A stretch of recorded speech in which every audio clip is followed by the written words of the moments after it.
Family, peace, a simple dinner. But what if everything you know unravels? The lights flicker, nightmares take shape, visions of death, unavoidable, inescapable, emerge. Tragedy strikes in slow motion, each moment a warning, a glimpse of fate's cruel design. Can she stop it, or is it too late to escape the inevitable? In the opening scene of Final Destination Bloodlines, we are introduced to Stefanie, a seemingly ordinary college student whose peaceful life quickly unravels due to terrifying recurring nightmares. It begins with a dream so vivid and realistic that it feels almost like a memory rather than a figment of her imagination. In this nightmare, Stefanie sees her mother involved in a catastrophic car crash, the screech of tires and the sound of metal twisting as the vehicle collides with another, trapping her mother inside. In the same dream, her father is struck by a massive tree branch, his life taken in an instant, by an accident that seems both unavoidable and brutal. The sense of helplessness in the dream is overwhelming, and Stefanie wakes up in sheer panic, drenched in sweat, gasping for air, convinced that these terrifying images might not just be nightmares, but real warnings of something worse to come. As the days go by, the dreams become more frequent, and each one is more disturbing than the last. Stefanie can no longer ignore the constant sense of dread that follows her every day. The images of her family's tragic deaths linger in her mind, playing out in greater detail with every sleep cycle. At school, she finds it impossible to focus. Her professors' words blur into the background. Her friends' voices fade as she can only think about the horrific images that haunt her. She becomes withdrawn, isolated, trying to hold on to any sense of normalcy, but nothing feels real anymore. Every corner she turns, every phone call she answers, and every simple action feels like it could be the moment when one of her family members meets their untimely fate. Unable to silence the relentless visions, Stefanie begins to search for answers. She turns to online forums, books on the supernatural, and even consults a psychic in hopes of finding an explanation. Through these desperate searches, she learns that the line between dreams and reality may not be as clear-cut as she once thought. She begins researching the concept of death's design, the idea that fate cannot be escaped, and that the force of death will always find a way. The deeper she digs, the more she realizes that what she's experiencing is far from normal. Each vision feels more real, and she can no longer dismiss them as just the product of her imagination. In a desperate attempt to make sense of it all, Stefanie uncovers a chilling truth. Her grandmother survived a catastrophic event in the 1960s, a Space Needle collapse that took many lives. While others perished, her grandmother somehow cheated death that day, and in doing so, cursed their bloodline. The realization sets in. These deaths are not random accidents, but part of a darker, predetermined fate, one that has now come for her family. Stefanie becomes consumed with this knowledge, feeling the weight of the curse pressing down on her shoulders. As the nightmares continue, Stefanie believes she is the only one who can save her family, though she struggles to understand how she can fight an invisible, unstoppable force like death itself. This opening sequence paints a picture of a woman teetering on the edge of reality and madness. She is trapped between the waking world and her disturbing premonitions, unsure if she can trust her own mind. The theme of inevitability, death's design, looms large, setting the tone for the rest of the film. Stefanie's journey begins as she returns home, trying to warn her family, but unsure of how to stop what feels like a fate they cannot escape. In the first nightmare of Final Destination Bloodlines, Stefanie is thrust into a terrifying, vividly detailed vision that will haunt her for the rest of the film. It begins with a sudden jolt of panic as Stefanie wakes up from a nightmare, her body drenched in sweat, heart racing. Her eyes are wide with fear, and her breath comes in ragged gasps. The camera captures her terrified expression, focusing on the rapid, shallow rise and fall of her chest as she struggles to shake off the oppressive sense of dread that lingers in the room. The nightmare itself is incredibly vivid, a nightmare that feels too real to be a mere figment of her imagination. In this vision, Stefanie sees her mother trapped in a horrific car crash. The scene unfolds in excruciating detail, the screech of tires against the road, the deafening crash of metal, as her mother's car collides with another vehicle. The sound of shattering glass fills the air as blood splatters across the interior, and the crumpled remains of the car signal the brutality of the accident. Stefanie watches helplessly as her mother is trapped inside the wreckage, unable to move or escape. But the nightmare doesn't end there. The camera shifts to show her father, standing unaware in a nearby park, just moments before tragedy strikes. A massive tree branch snaps from an overhead tree, falling directly onto him. The impact is sudden and fatal. Stefanie watches in horror as he crumples to the ground, blood pooling around him, his life taken in an instant. The visual details are exaggerated. The grotesque sounds of snapping wood, the slow-motion fall of the branch, and the horrifying image of her father's body beneath it. The entire sequence is bathed in a sense of helplessness and terror. Stefanie is powerless to intervene in any way, forced to watch her loved ones die in a series of horrific accidents. Every moment of this nightmare is saturated with violence and pain, leaving Stefanie feeling utterly trapped in a cycle of terror. As the nightmare fades, Stefanie wakes up, gasping for air, trembling with fear. She lies in bed, struggling to comprehend what she's just seen, but one thing becomes clear. These dreams are more than just random images. They are warnings of something she can't control. This nightmare becomes the catalyst for Stefanie's fear and suspicion that something terrible is coming for her family, something she might not be able to stop. As the rest of the film unfolds, this scene sets the tone for the impending horrors and establishes the film's core theme of inevitable death and fate's unyielding grasp. After the first nightmare, Stefanie's life spirals into a relentless cycle of terror. At first, she tries to push the nightmare to the back of her mind, convincing herself it was just a random dream. But each night, the nightmares return, and they are even more vivid and disturbing than before. These recurring dreams invade her subconscious, becoming more frequent, more intense, and more graphic as time goes on. Every night, Stefanie is dragged back into the nightmarish visions of her family's death. She sees her mother once again trapped in the wreckage of a car crash, but now the crash is more violent, the screams more desperate. The imagery becomes more exaggerated.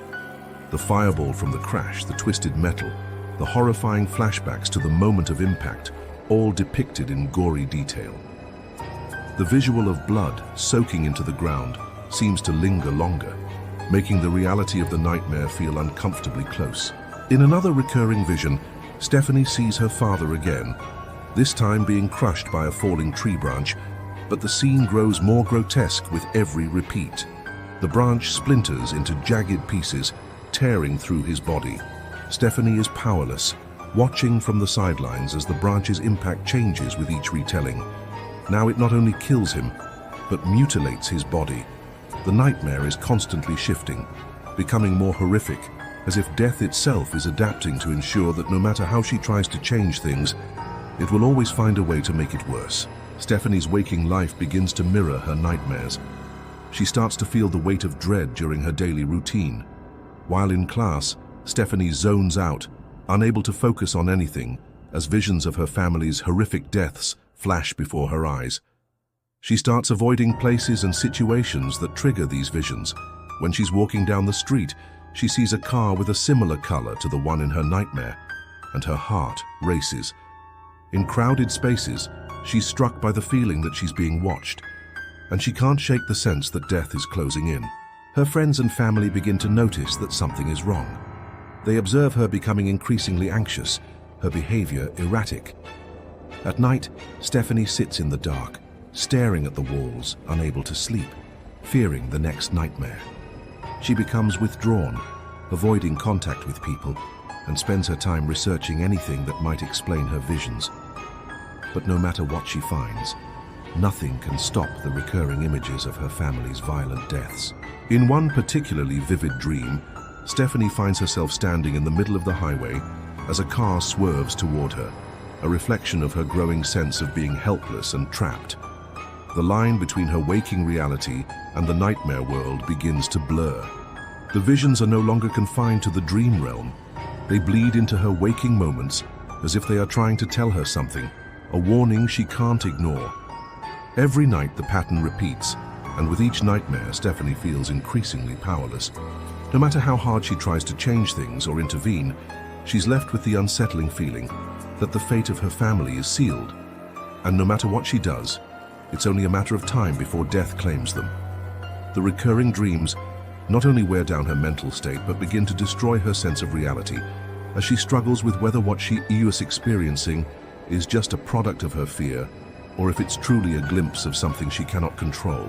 As Stefanie's nightmares grow stronger and more frequent, her waking life begins to unravel.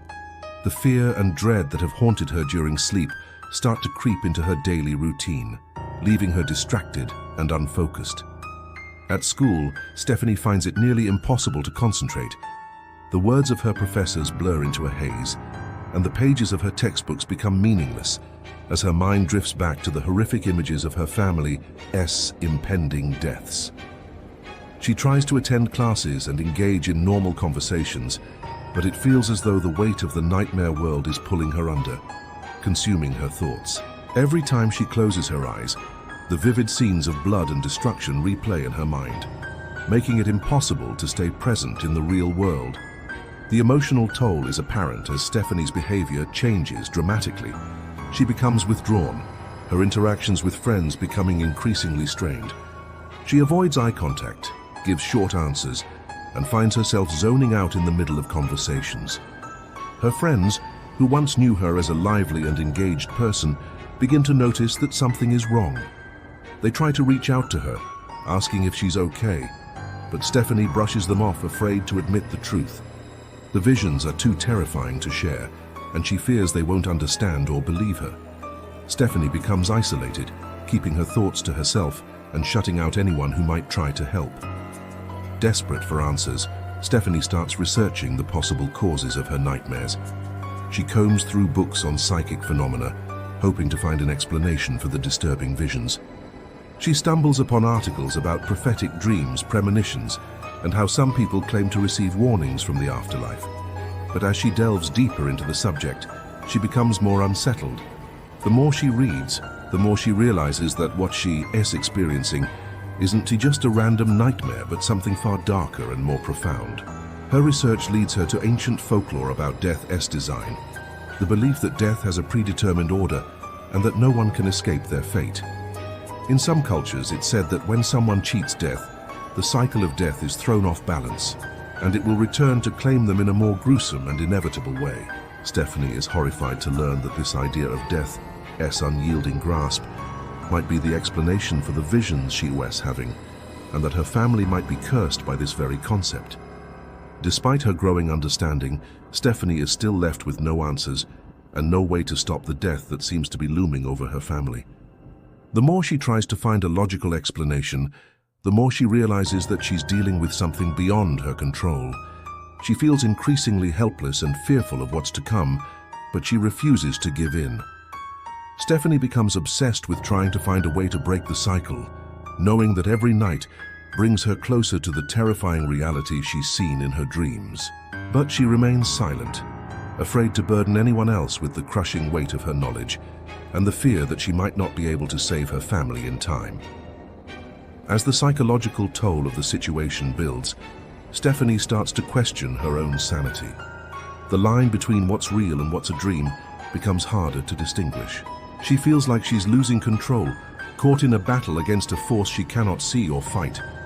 The more she searches for answers, the more she realizes that death's design might not be something that can be beaten, and that the nightmares might be just the beginning of something much darker.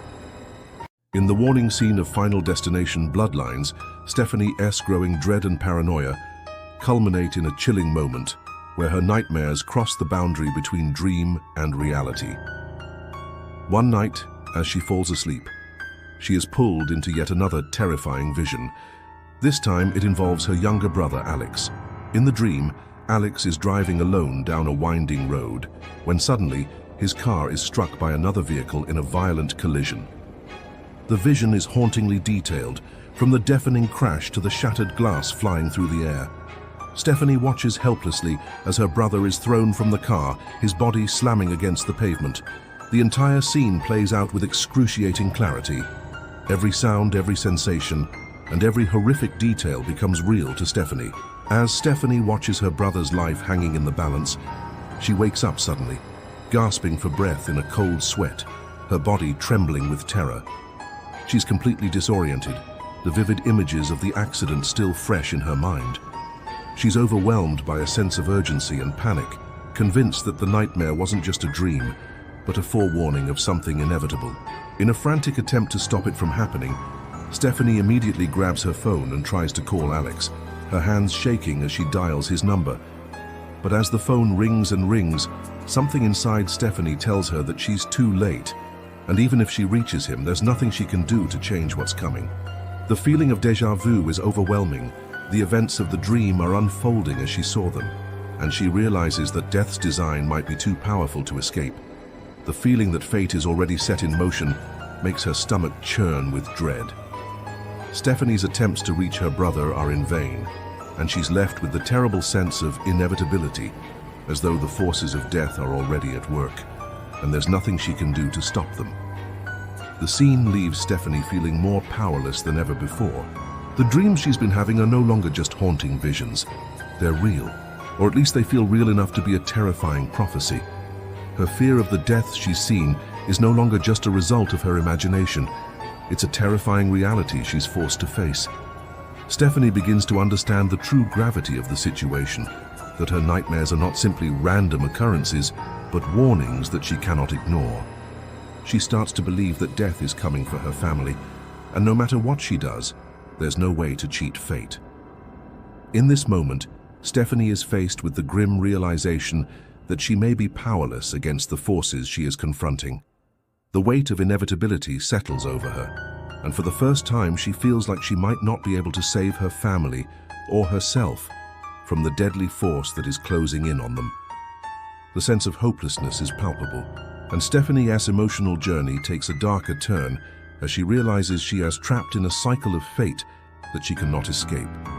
In seeking answers, Stefanie becomes consumed by a desperate need to understand the terrifying premonitions that have been haunting her.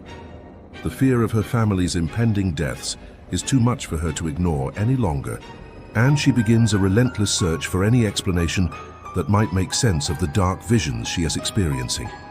First, she turns to psychics, hoping they can shed some light on the disturbing dreams.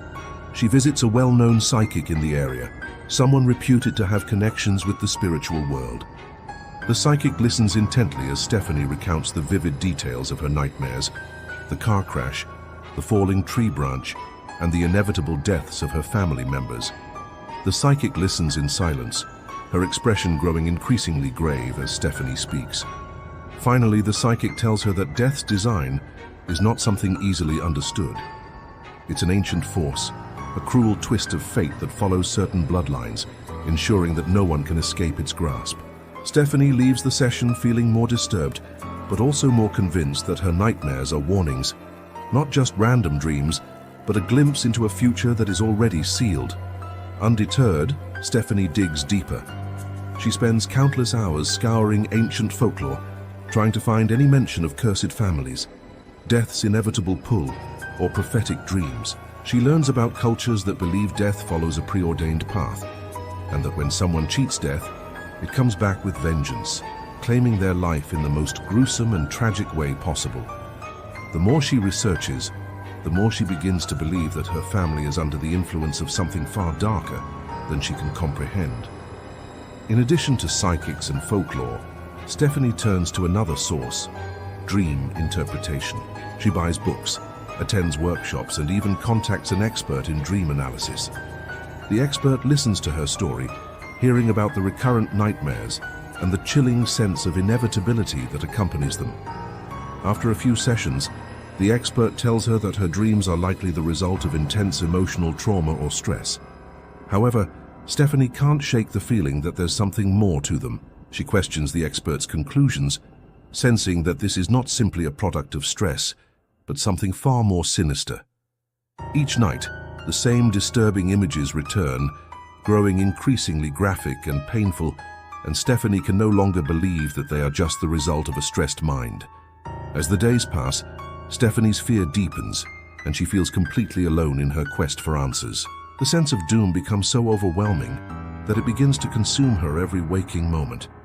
She tries to reach out to her friends, but the connection feels distant. No one can understand what she's going through, and she feels increasingly isolated, as though she is facing something that no one else can see.